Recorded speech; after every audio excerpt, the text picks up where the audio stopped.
Welcome to the Momentom Collective podcast. Momentom Collective provides training spaces and community around the world for unconventional minds and nomads to co-create the future. This podcast shares ideas on how we can transcend and shift towards our highest self.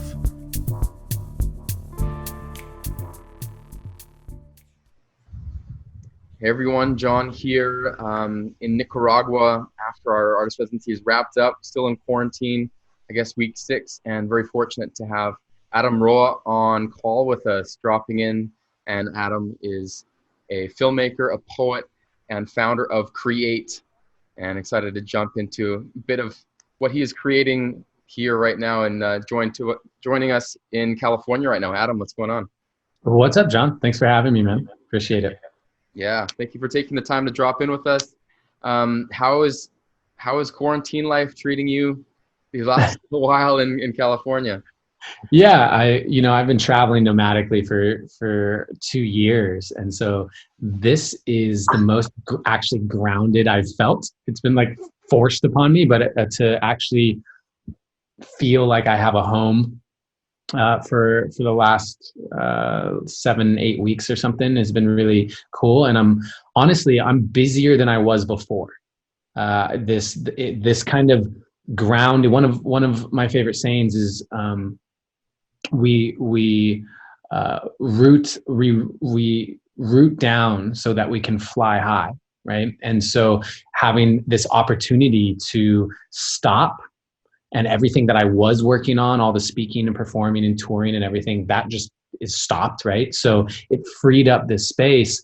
And what popped in during that time has been so much building infrastructure and business and launching C.R.E.A.T.E community, the collective renaissance of education, art, transformation, entertainment, doing these things that I don't know that I'd be able to do or be able to at least do well or efficiently if I was traveling. So I see this as a wonderful opportunity. I'm flowing with it. Excellent. Yeah, tell us a little bit more about C.R.E.A.T.E and how that's come up. Yeah, thanks. So C.R.E.A.T.E, the collective renaissance of education, art, transformation, entertainment. Our website is thecreatecommunity.com.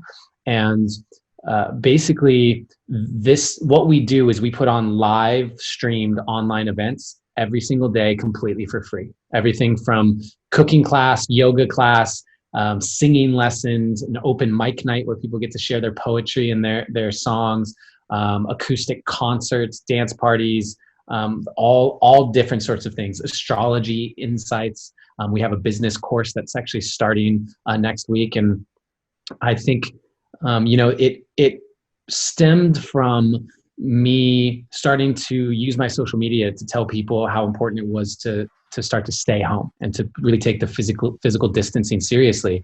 And no one really listened to me at first. And after getting frustrated initially, why aren't people listening to me? I actually shifted into thinking, okay, what happens if people do listen to me? And when people start staying home, that's going to look like a lack of physical touch, a more sedentary lifestyle, eating processed foods that don't go bad on the shelves, like those sorts of things. And all of those are potential catalysts, potential triggers for depression, specifically, which is very near and dear to my heart because it's something that I have in the past really struggled with. And so I just extrapolated my thinking into what happens if I'm giving advice to people that could lead to depression or mental and emotional strain, how am I supporting them? And that led to the launch of this community because I think that community is medicine. And I know that in the Momentom Collective, you understand that being a part of a community of people where you feel truly seen and heard and loved is more healing and does so much more for the individuals in that community than I think people realize. If you haven't been a part of a community that has you feel that way, you may not realize how impactful it can be to your life. And everyone's routines were disrupted. And so it was how do I give people routine that they can count on? How do I give people community they can feel loved in? And how do we make sure that we all when the time comes for this quarantine to end, how do we make sure that we step off of this elevator that we're on and into the world in a way where we can look back and say, I upgraded during that time. That was a time where I went into the shop, they upgraded my system, and now I'm ready to create the life of my dreams. And so we focus on spiritual, mental, emotional, and physical well-being and wellness. And again, like I said, it's free, and we're doing those classes every single day. Amazing. Yeah, I couldn't agree more. Obviously, we our whole platform for Momentom is built around the power of community as a container to create art, to create connection, to create spirituality, and drop into these spaces. And it's interesting now with so many communities going online now, and just like your project, and the value of both having a community, whether it's online or in presence, to create space for creativity. And you've got a great YouTube channel, and one of your videos was talking about the value of creating that space. If you can dive in a bit more of that, and maybe how that's been working for you in quarantine, if this has been a chance for you to create that space for that creativity to come up. Yes and no. The thing that when we say create space, it's really important, I think, to break down what that actually means. Because I stopped doing everything I was doing. I stopped traveling. I stopped speaking and performing on things. And yet there was an initial spark of creativity to launch an online community, as well as my nonprofit that's getting up and running called Surrendered Artist. And as I'm launching these things, that creativity now becomes action, and it becomes doing. And if I started to load up my days actually more full than they even were before, even though externally you could look at it and say, wow, look at all the space that's been created. You're now in one place and you just get to be. And I think that when we're looking at creativity requires spaciousness. And that spaciousness is actually essentially like what I would tell people it looks like is sitting. Is like sitting and just being with your thoughts, and just being the space where you can receive. If you are doing something, like right now, I am in the doing. You and I are in the doing. We are engaged in a conversation. I will get off this. I will have 15 minutes, and then I will get on another podcast interview. And that is me in the doing. And then if I get off that, and then I go and I start like writing out a business plan or whatever, I'm in the doing. It's only in the times where I can sit, and it doesn't have to just be meditation, but when I can just sit and be and allow, that's the spaciousness for that creativity to drop in. And I was listening to an audiobook just earlier today, and one of the quotes in there he was talking about was a really famous writer. Someone asked, how do you continually write so much amazing stuff?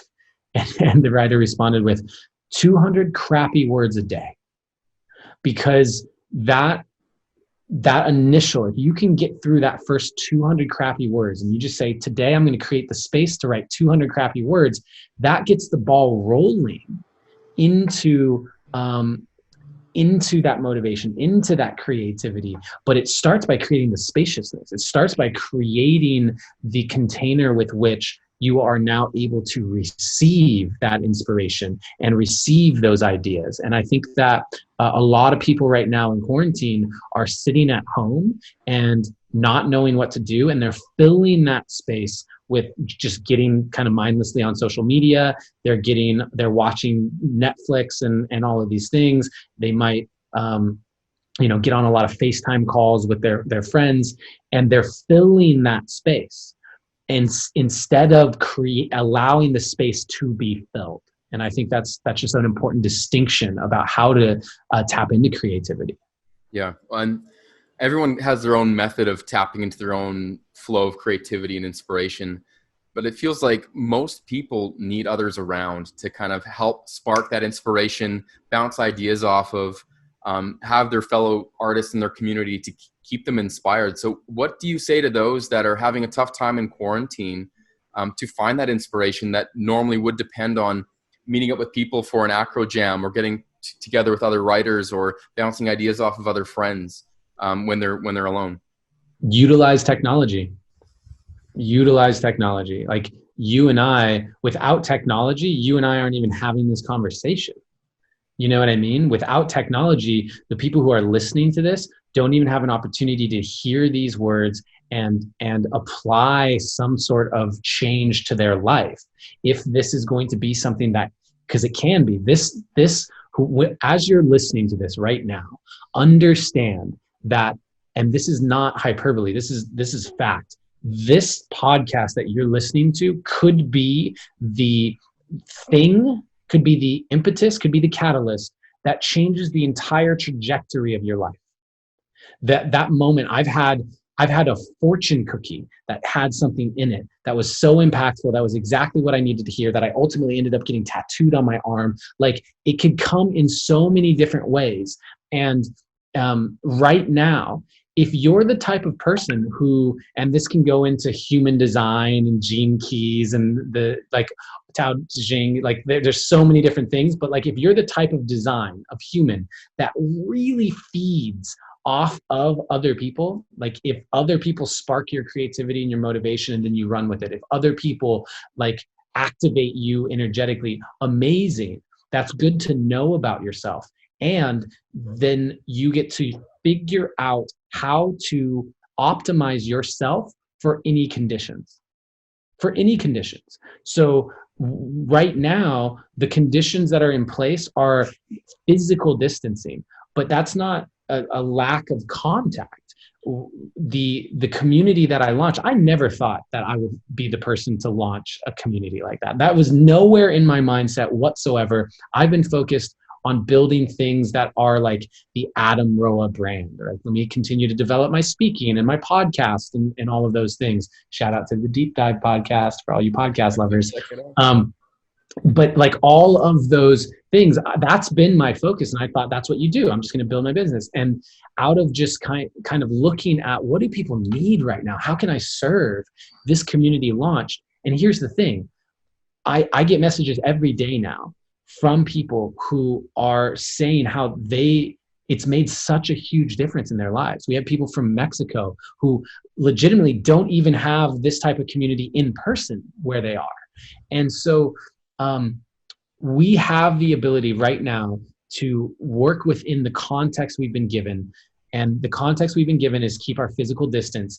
And within that context, we have an opportunity to utilize technology to create connection in a deeper way and understand how to do that deeper than we've ever done before. And when we re-enter into some level of normalcy, whatever the new normal is going to be, we will be able to take what we've learned into that and hopefully design systems that are continuing to connect us at the deepest of levels. And so my encouragement to people is, if you know you're that person that wants that connection, awesome. Find it through technology right now. Yeah. I mean, it's not just creativity that people need, often feel that collaboration, that importance of, but it's often even self-worth and kind of that recognition and having to receive other people's admiration for what people do. And you're a big advocate, and you've got some amazing talks and poems on self-worth and self-love. And maybe if you want to touch a bit on that and the importance, why is self-love so important to you, and how can you facilitate that within yourself rather than depend on someone else to determine your own worth for you? It's a really great question. And why self-love is so important to me is because I've found it to be the key to everything. I have, I've accomplished so much in my life on paper, from, varsity sports, homecoming king, scholarship to college, making $1 million, going viral with a poem, getting to literally live the life performing and spreading love and all those things. And so like on paper, there has been nothing, I feel like, that I can't say that I've checked all the boxes. And yet, last year, I struggled so deeply with depression. It was one of the hardest years of my life after going through a breakup, after being with someone for 10 years. We were talking about having a baby, and then within a month we went from talking about having a baby to being separated after 10 years together. um, by the way, I ended up turning that into a reality show of how I healed from that breakup. It's called The Art of Choosing Love. It's on YouTube for anyone who wants to follow that journey. That was intense. And but the point is that I found myself struggling for most of my life with how to be happy.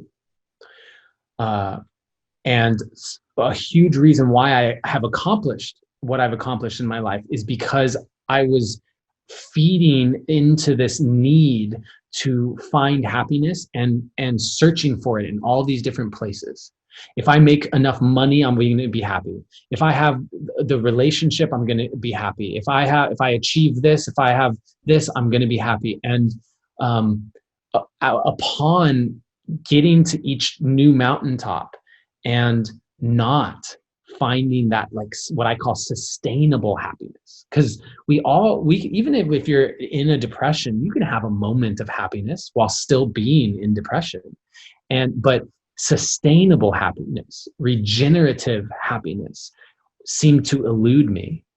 And so what I did back last year was I said, I don't know what to do. I actually don't know what to do, but I know that I have continued to talk about the importance of self-love.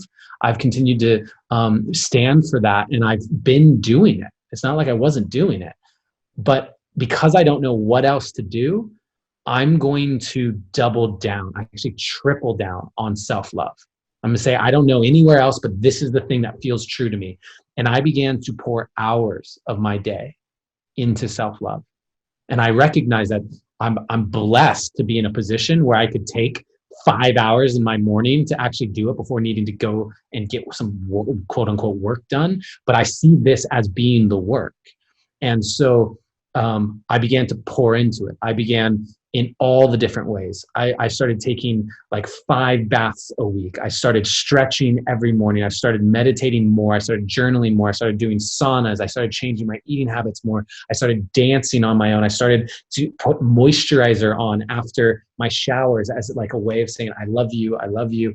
And I started doing mirror work. I started looking in the mirror and talking to myself. Like, I went in on self-love, and I didn't notice any changes for the first month or 6 weeks or whatever. But over time, I started to see something shift. And what I can say honestly right now is that I have never been happier in my life. Not from just a moment of happiness, but from that sustainable my foundation of where I'm existing right now, this space that I'm in is one where I feel more whole, more complete, more like in love with myself than I've ever felt in my entire life. And that becomes the lens that we see the world through, because this reality around us is just a reflection of us, right? The epigenetics is showing we are influencing our reality, and that environment is influencing us. And so that back and forth, when we love ourselves, it becomes, we see the world through a lens of love. When we hate ourselves, when we have these parts of ourselves that we judge and we shame and we blame and we feel guilty about, when we look out into the world, we see anything that triggers that part of us, we judge, shame, blame, guilt, that part of reality as well. And that has a huge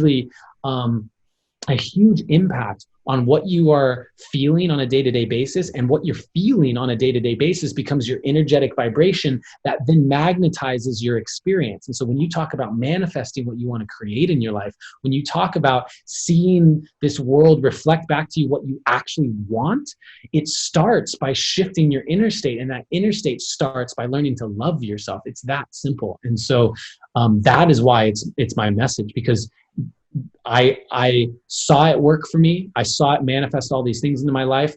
Then I hit a low point. I didn't know what else to do. I tripled, quadrupled down on it, and it worked. And so I just know it. I just know it in my deepest core that this is how we shift this planet, is helping people understand how to love themselves. Aho, Adam. That's so well said. And I love to hear the continued effort that you put into your own self, that investment into your own self and body.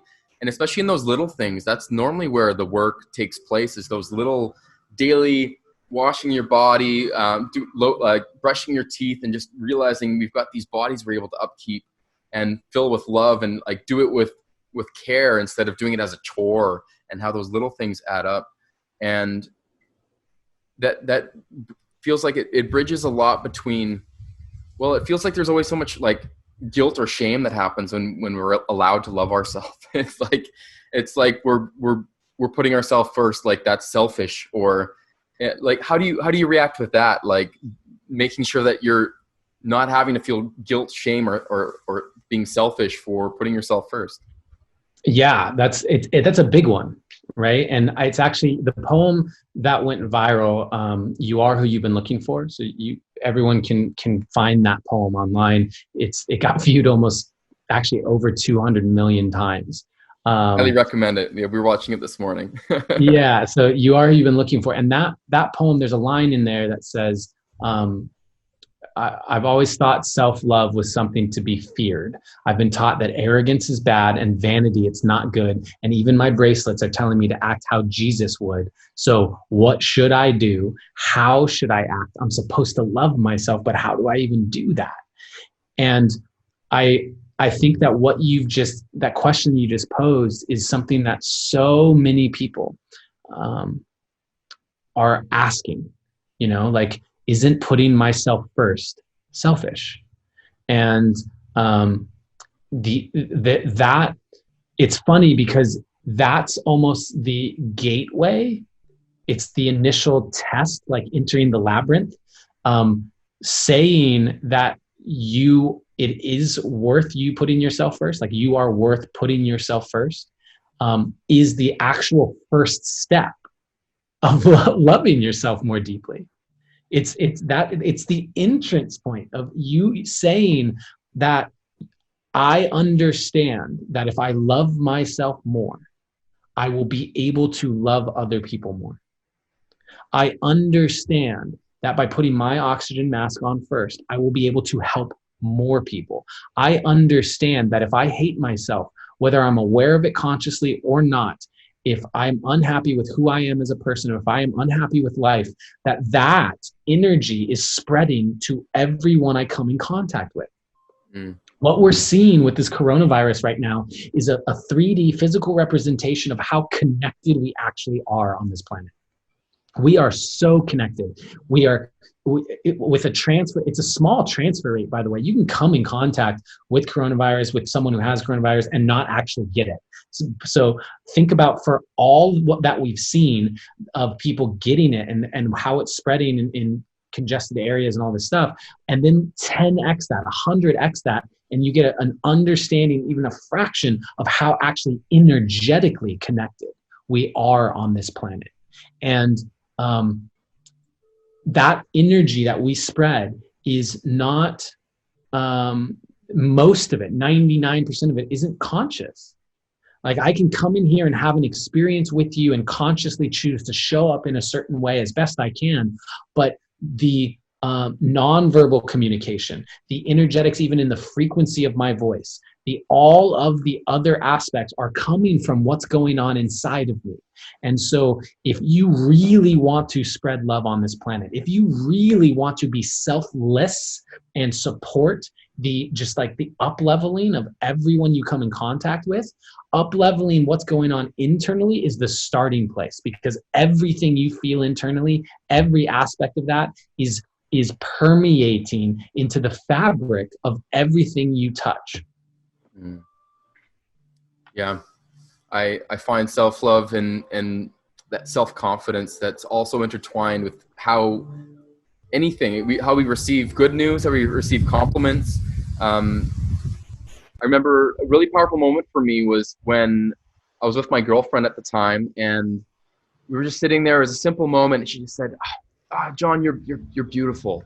And I right away just deflected it. I was just like, oh, you're beautiful. And she's like, no, like receive my compliment. Like, let that, like, don't put it on me, like receive it. And I'm giving you a compliment because I want to see you receive it. And I want to enjoy seeing you enjoy my love. And it was just one of those moments that I feel like we get uncomfortable so easy because we don't want to have that thing on us, and we want to not have self-love. It's always kind of about someone else. And so it feels like that's really the root, that self-love is the root at so many things, that ripple effect that comes out. And it comes back also to vulnerability. And a big part that we've realized of running our Momentum artist residencies in our communities is how powerful vulnerability is for people to create art, for people to transcend emotions, spiritual growth, connect with others, all of that. And it's obvious that you've showcased the power of vulnerability as well with what you've shown and shared with the world through your process. So maybe if you have anything to touch on for how the power that you feel in vulnerability, as well as when is it okay to share the vulnerability, and when is it maybe an overshare, and too much information for certain things, if you have any thoughts on that. Yeah, I think vulnerability is a superpower. Personally, I think that vulnerability. What is vulnerability? It is the willingness to show like deeper parts of yourself, because vulnerability isn't. Vulnerability is seen differently. If you and I are having something like right now, this conversation, the people listening to this, if some of them may think that what I've shared is vulnerable, some of them may think it's not. I might think it's vulnerable, and the person that I'm sharing it with doesn't. It's a relative experience. But at the end of the day, if you're sharing something that you feel is vulnerable, it's because you're opening up a part of yourself that you don't normally open up. And if someone else feels like they're seeing you be vulnerable, it's because they see you opening up a part of yourself that either one, they haven't experienced from you before, or that they feel like they wouldn't necessarily open up. And so they're seeing that reflection. And what I believe, and tying this back even into creativity, I believe that our creativity, our creative energy, is the unique expression of our soul.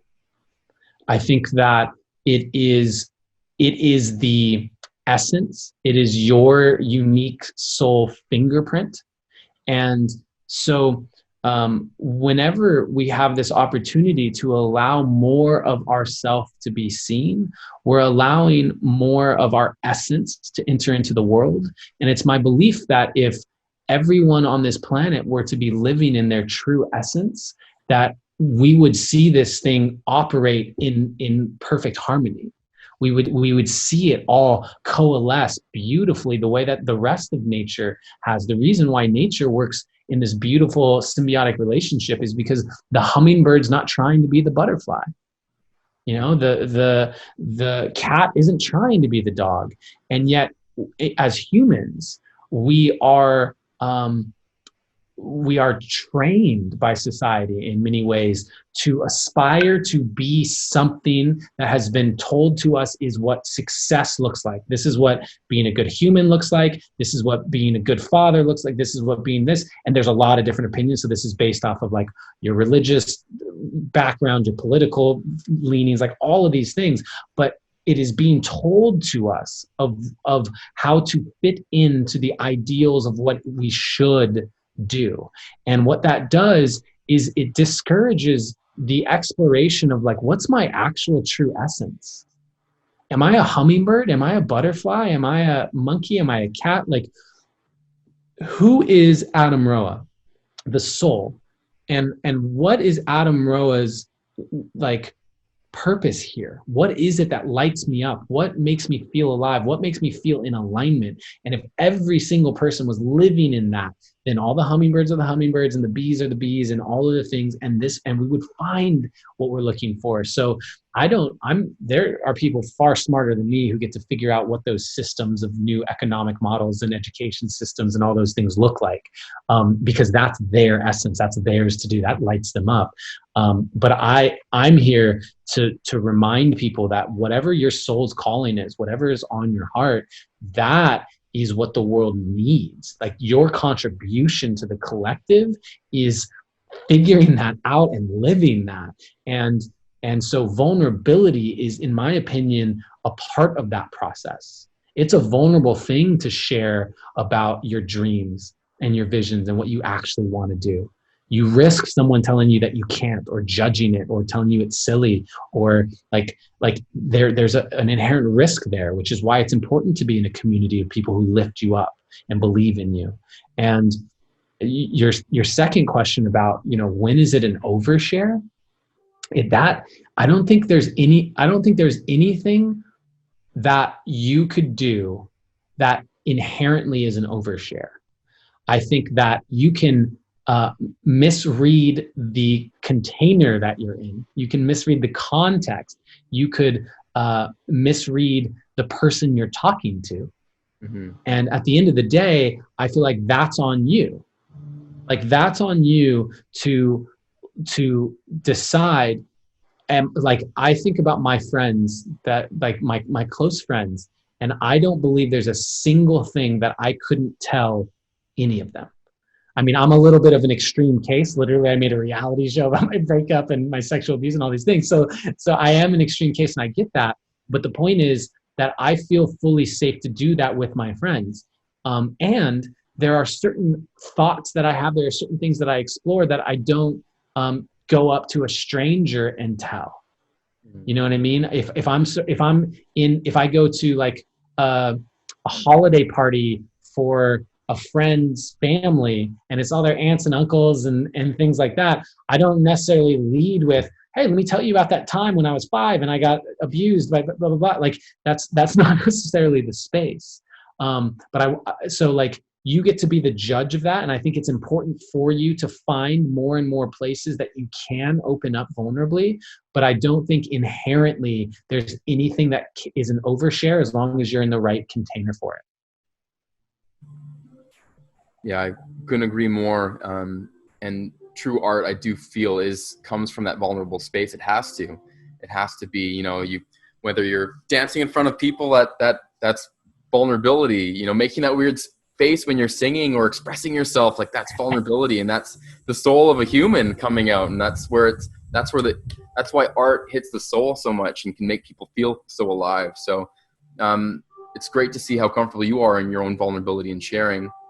If you feel vulnerability is a superpower, what are some other superpowers that Adam Roa has that might not be as obvious? Wow. It's funny. I've never been asked that question. Let me think. What are some superpowers that might not be so obvious? What I am, a lot of people don't realize this, because you asked me at the beginning of this, how do I introduce you? Like, poet, filmmaker, musician, author, like what are all these words, right? And what I believe myself to be more than anything is an architect of human consciousness. I believe that my actual superpower is that I am able to see and feel the energetics of people and businesses, like organisms, like just tune into the energetic flow of things. And by doing that, I can almost, like, the best way to describe it, the game Plinko, that like Plinko board where you drop the thing in and it drops down and hits all the different nails and where it's going to land. So I feel like that's how I ping different, like if I'm working with a client, for example, I'll like go into that mode. And by doing that, I'm like, ding, ding, ding, ding. And I can feel or see or sense whatever word we want to use for this kind of esoteric languaging. And I can feel where it gets stuck.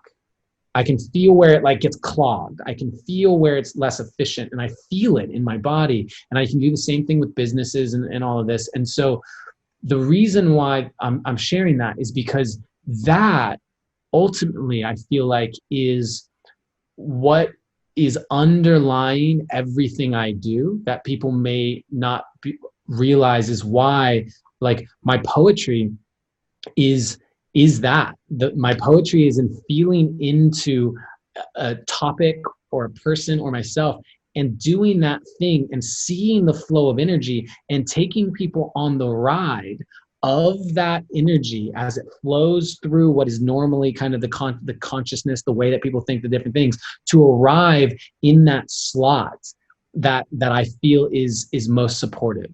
And so being able to build my coaching business for years. A lot of people know me now as a speaker and a performer and a poet and a filmmaker and all these things. They don't realize that I've had a coaching business. Like, I work with one-on-one clients. I've led retreats, like all of that stuff for many, many years. And I see it all as tying together. It's all tying together. And this, I'd like to share this because I feel as if a lot of people are focused on what it looks like.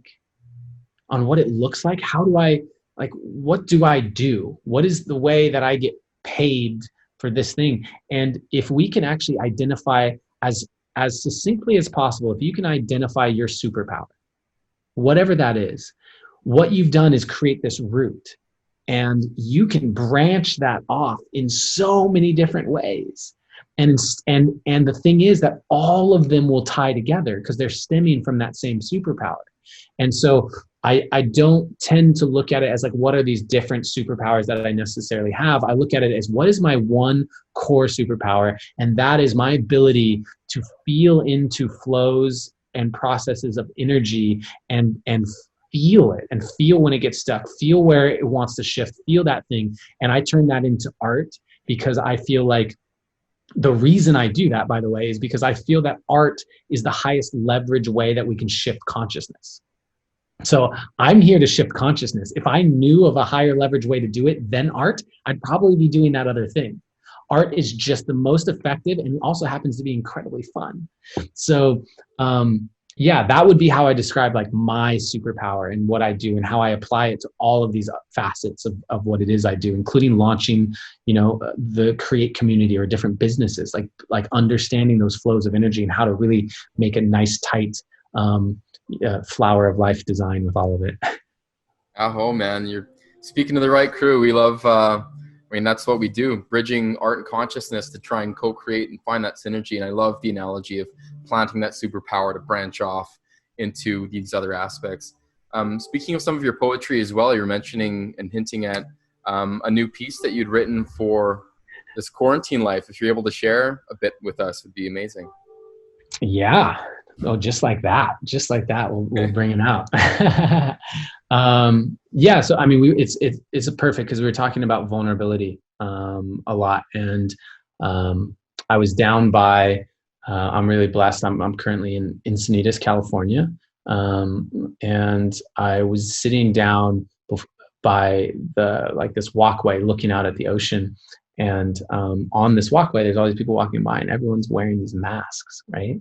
And I just thought, I'm living in some crazy dystopian, like, sci-fi movie. Like, this is the opening scene of a sci-fi movie where you see the character like walking around and everyone's in masks, and then going grocery shopping and everyone's got gloves and masks, and just like going, like, everyone's going about their day just with masks and gloves on. A little sci-fi. Yeah, it's the opening context of a sci-fi movie that's about to happen. And, Matt Damon swoops in and saves someone.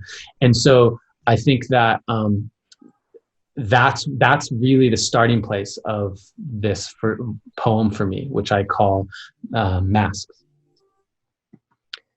I'm going to ask everyone who's listening right now to just take a nice deep breath in and exhale. We'll do one more. Inhale. Exhale. Everyone is wearing masks now, but is it really that different than before? Feels like the fabric on their face is just a physical representation of a mask they already wore. And I don't even blame them anymore, living in a world lined with stores, ads convincing them that if they simply walk in the door, they can leave with something that makes them better than before.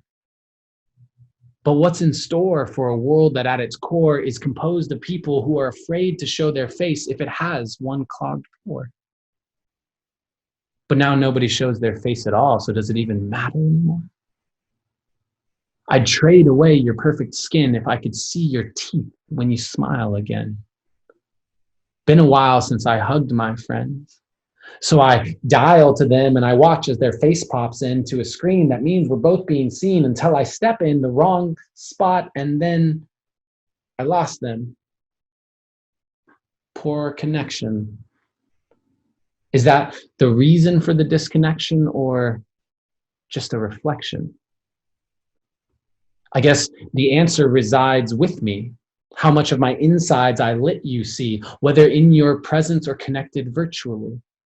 Because if I'm concerned about you hurting me, then certainly there's bound to be a poor connection surrounding me, because what you found isn't actually me, a clown, my frown painted into a big smiley.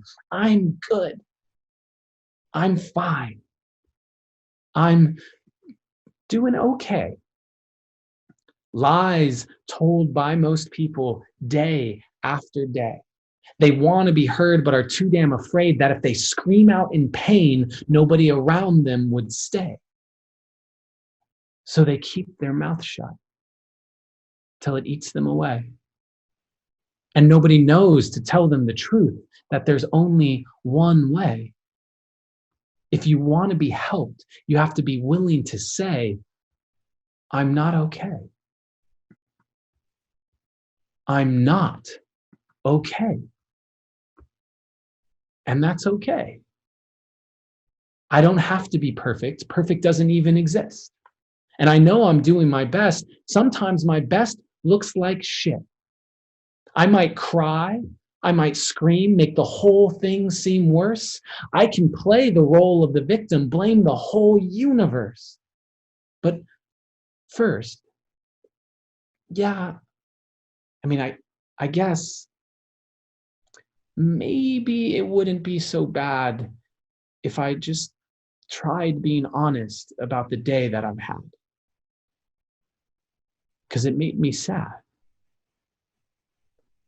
I feel really sad.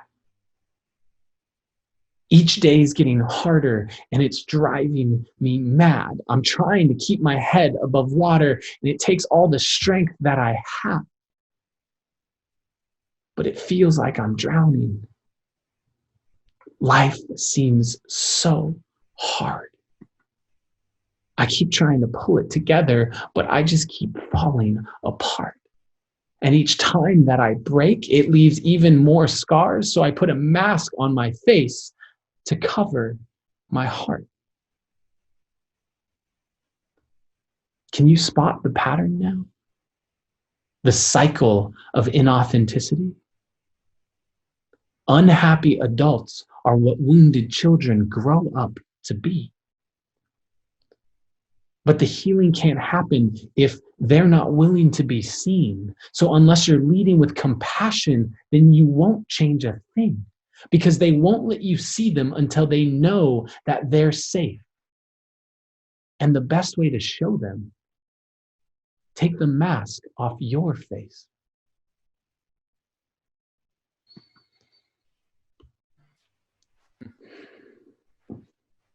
Yeah. Thank you, brother. Yeah. The power of vulnerability and the power of spoken word with intention. Beautiful.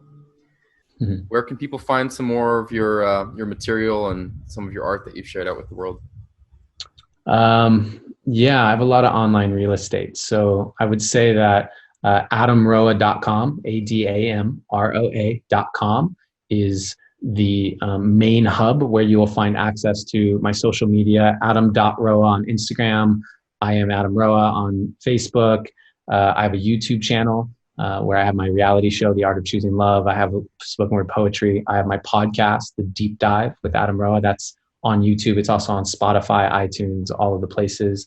And then thecreatecommunity.com is the hub where we are gathering as a community with each other during this time, virtually, free live events every single day from world-class facilitators, from yoga to meditation to singing and cooking, all of the things. So all of those places, I currently am the one who still does all of my own social media. And so literally, if you get a message from me or I reply to a comment, it is me. And I love engaging with my following. So if anything, has really resonated with you, I'll do my best to get back to you, but I'd love to hear from you.